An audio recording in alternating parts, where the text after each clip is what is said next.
Muy buenas. Vamos a sumergirnos en el lenguaje secreto del cerebro, porque la neuroimagen al final no va solo de ver fotos en blanco y negro, va de interpretar historias, historias de traumatismos, de tumores, de urgencias. Lo que haremos hoy es centrarnos en los patrones clave, esos que nos permiten tomar decisiones vitales, ya sea en mitad de una guardia o delante de un examen. Poños en situación. Urgencias, 3 de la mañana. Llega un paciente con un traumatismo craneal que empieza a deteriorarse. La pregunta es crítica. ¿Estamos ante una hemorragia arterial que va a matarlo en minutos o una venosa que nos da un poco más de margen? La respuesta, la decisión de llamar a neurocirugía o no, está justo ahí, en la forma que dibuja la sangre en la imagen. Y hoy vamos a aprender a leer esa forma en segundos. Esta será nuestra hoja de ruta. Empezaremos con la caja de herramientas para saber qué prueba pedir y por qué. Luego nos pondremos el traje de detective para cazar tumores fijándonos en la edad y la localización. Echaremos un vistazo a un barrio anatómico muy pequeño pero conflictivo, la región selar. Después resolveremos el puzzle de la hidrocefalia y terminaremos donde todo se decide en minutos, en los ictus y los hematomas. Vamos a ello. Bien, pues empezamos por lo más básico, pero que es fundamental. La caja de herramientas. En neuroimagen, lo primero que hay que entender es que no vale con pedir una imagen del cerebro y ya está. No. Hay que elegir la herramienta correcta para la pregunta clínica que tenemos. ¿Qué buscamos? ¿Hueso? ¿Sangre fresca? ¿Un tumor que apenas se ve? La elección inicial lo es todo. A ver, aquí tenemos las tres principales. El TAC. La tomografía es el sprinter de las urgencias, es rapidísimo. ¿Por qué? Porque usa rayos X. Es el rey para ver fracturas de hueso y sobre todo hemorragias agudas, que se ven brillantes, hiperdensas. Luego está la resonancia magnética, la RMN. Esta es la artista del grupo. Nos da un detalle espectacular del tejido cerebral, lo que llamamos el parénquima.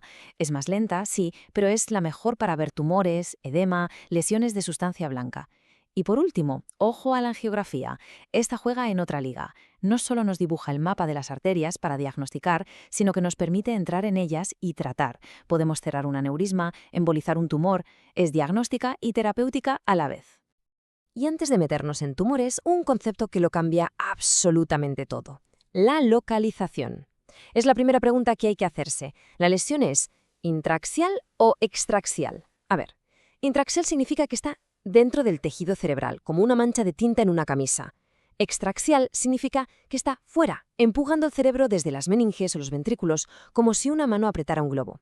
¿Por qué es tan importante? Porque esta simple distinción nos reduce la lista de posibles diagnósticos de 50 a 3 o 4. Es el primer gran filtro. Venga, pues vamos con los tumores. Una vez que ya sabemos si la lesión está dentro o fuera del parénquima, las siguientes dos grandes pistas que nos van a guiar, como si fuéramos Sherlock Holmes, son la edad del paciente y el lugar exacto donde está creciendo el tumor. Ojo, porque esto es una regla de oro y una pregunta de examen clásica. En niños, la mayoría de los tumores, cerca del 60%, crecen en la fosa posterior, es decir, son infratentoriales, debajo de esa lona, que es el tentorio. En cambio, en los adultos, la historia es justo al revés. La inmensa mayoría, un 80-85%, son supratentoriales, en los hemisferios cerebrales. Quedaos con esta idea tan simple. En niños, los tumores están abajo. En adultos están arriba. Y de paso, fijaos que en niños suelen ser de bajo grado y en adultos de alto grado. Y hablando de tumores de adulto, tenemos que hablar del malo de la película, el glioblastoma. Es el tumor primario más frecuente y, por desgracia, el más agresivo. En una resonancia su aspecto es muy característico. Es una masa de aspecto sucio, heterogéneo, y que cuando le metemos contraste capta formando un anillo. Pero ojo, no es un anillo bonito y fino, es un anillo grueso, irregular, necrótico por dentro. Y un dato clave que hay que buscar siempre es si cruza la línea media a través del cuerpo calloso, formando una imagen que llaman en alas de mariposa. Y siempre va acompañado de un edema vasogénico brutal, una hinchazón enorme a su alrededor. Vale, cambiamos de tercio. Nos vamos ahora a un espacio anatómico muy pequeño, pero que es un auténtico vecindario conflictivo, lleno de patologías importantes y muy preguntables. Hablamos de la región selar y supraselar. Aquí, la patología estrella, sin duda, son los adenomas de hipófisis. Y para clasificarlos, la regla no puede ser más sencilla. El tamaño importa, y mucho. El punto de corte son los 10 milímetros, 1 centímetro. Si mide menos de 10, lo llamamos microadenoma. Si mide entre 10 y 40, ya es un macroadenoma. Y si pasa de los 40 milímetros, hablamos de un adenoma gigante, que ya suele dar problemas por el efecto masa que provoca. Así de simple. Y ahora, una pequeña perla de esas que caen en los exámenes. En esa misma zona, sobre todo si el paciente es un niño, hay otro tumor que hay que conocer, el craniofaringioma. La pista clave para diferenciarlo, la que nos tiene que hacer saltar las alarmas, es la calcificación. Si en un TAC vemos una masa en la región supraselar que tiene partes de quistes y partes sólidas, y vemos unos puntos muy blancos, muy brillantes, eso es calcio. Y en ese contexto, lo primero a pensar es en un craniofaringioma. Siguiente parada, la hidrocefalia. Para entenderla, lo mejor es pensar en el sistema nervioso central como un sistema de tuberías por el que circula el líquido cefalorraquídeo. La hidrocefalia, en esencia, no es más que una acumulación de líquido porque hay un problema en ese circuito. O bien hay un atasco en alguna tubería o el desagüe final no funciona bien. Y esto nos lleva a los dos grandes tipos. La hidrocefalia obstructiva, o no comunicante, es justo eso, un atasco dentro del sistema de ventrículos. Imaginaos una presa en un río. Un tumor en el cuarto ventrículo, por ejemplo, puede provocarla. Por otro lado, tenemos la hidrocefalia comunicante. Aquí no hay ningún atasco dentro. El líquido fluye bien por los ventrículos, pero el problema está al final del recorrido, en la absorción, típicamente por secuelas de una meningitis o de una hemorragia. La pregunta clave es siempre la misma. ¿El problema está dentro o fuera del sistema ventricular? Y hablando de hidrocefalias, hay un tipo muy particular en adultos, la hidrocefalia a presión normal, para la que tenemos un número mágico que hay que saberse sí o sí, el índice de Evans. Es muy fácil de calcular. En un corte axial del TAC mides el ancho máximo de las dos astas frontales de los ventrículos y lo divides por el diámetro interno máximo del cráneo en ese mismo corte. Si ese número, esa ratio, es mayor de 0,30, sospecha alta de hidrocefalia normotensiva. Apuntadlo bien, mayor de 0,30. Y esta hidrocefalia no solo se ve en la imagen. La clínica es de manual. Es la famosísima tríada de Hakim, que es otro clásico de examen. El paciente presenta tres cosas: una alteración de la marcha, muy característica, como con los pies pegados al suelo, incontinencia urinaria y un deterioro cognitivo, una especie de demencia. Un cuadro clínico de libro que hay que reconocer al instante.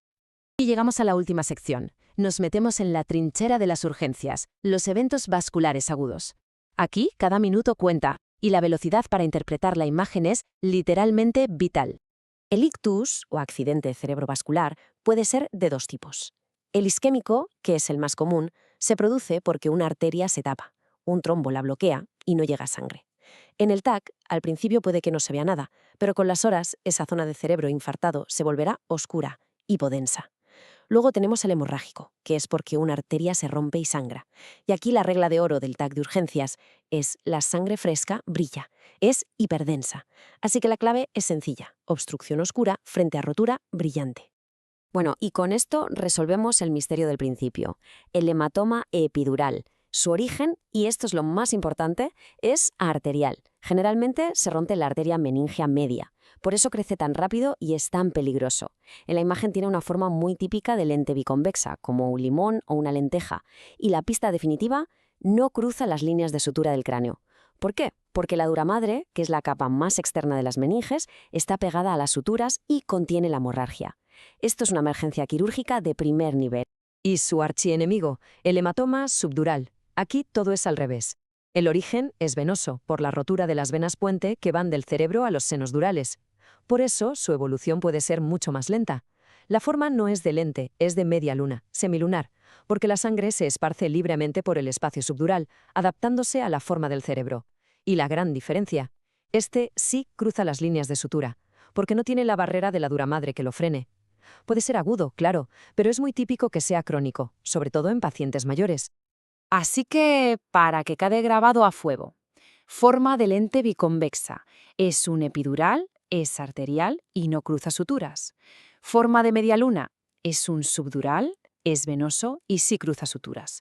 Esta simple distinción, que se ve en un TAC en menos de un minuto, es una de las decisiones más críticas que se pueden tomar en una guardia.